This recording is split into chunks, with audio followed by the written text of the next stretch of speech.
boto ay isa sa pinakamahalagang karapatan ng bawat mamamayan. Sa pamamagitan nito, nakapilit tayo ng mga taong mamumuno na ang ating bansa, kaya mahalagang pag-isipan ng mabuti kung sino ang ating iboboto. Hindi dapat tayo bumoto dahil lang sikat ang usang kandidato o dahil sinabi ng iba na siya ang pipiliin.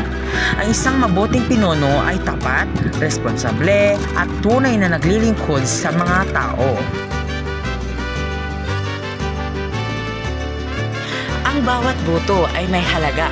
Ang tamang pagpili ng mga pinuno ay makakatulong sa pag-unlad ng ating komunidad ng buong bansa. Kung magiging responsable tayo sa pagboto, mas malaki ang pagkakataong magkaroon ng maayos na pamamahalaan. Sa darating na halalaan, maging matalino at mapuri tayo sa pagpili ng ating lider.